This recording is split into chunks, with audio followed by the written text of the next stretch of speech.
Hello, Barendipitous here, and this is another shorter video that I'm going to be that I'm making to kind of catch up on the new lore events that have been happening in Brawlhalla since the last time I made videos back in May, April, whatever.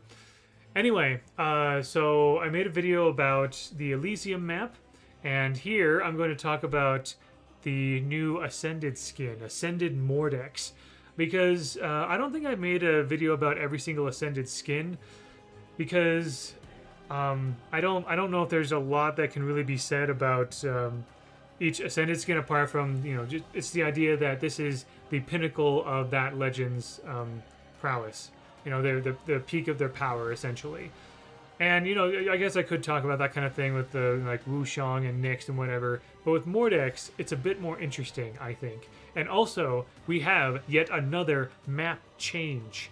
We had a map change when Ransom was released. Miami Dome did not used to have like Ransom's face hacking and taking over screens in the background, and now we do.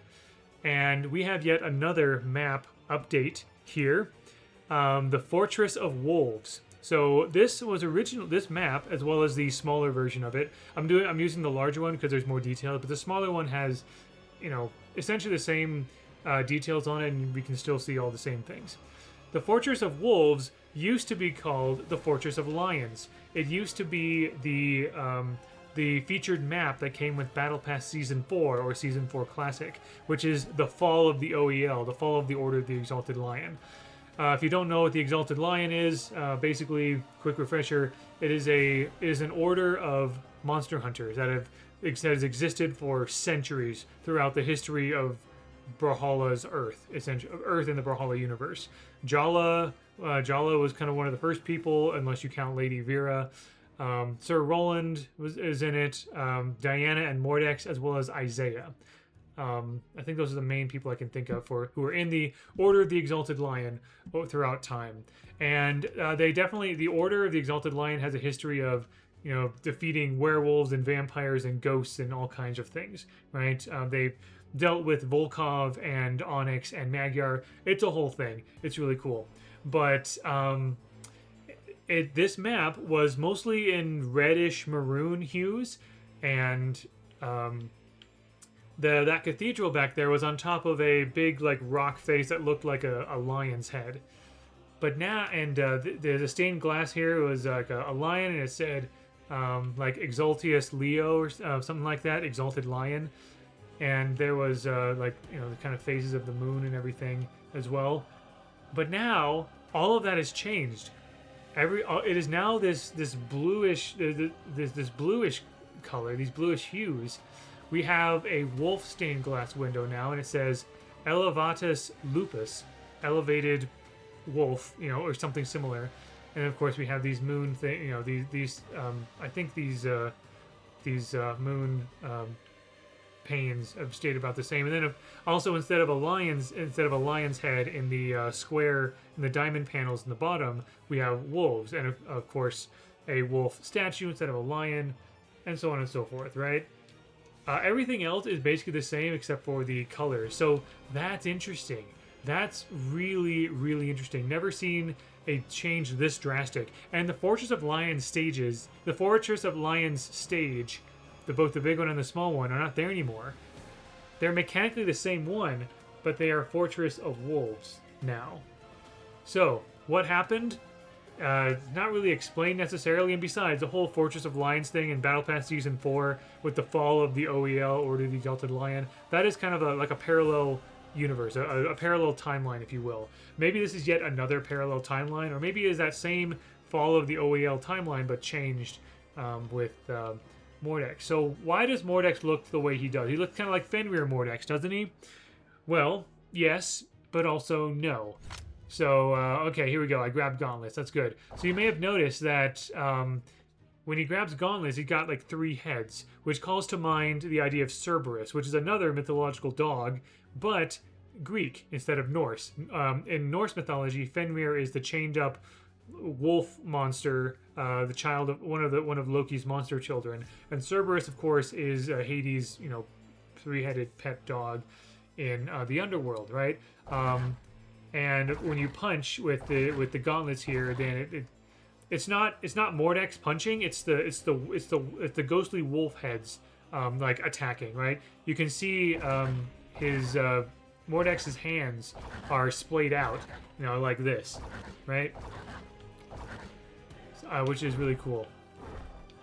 So he's not exactly attacking necessarily, not all the time. Yeah, even the down one, he's just doing this. His actual arms are doing this. It's the heads that are attacking, right?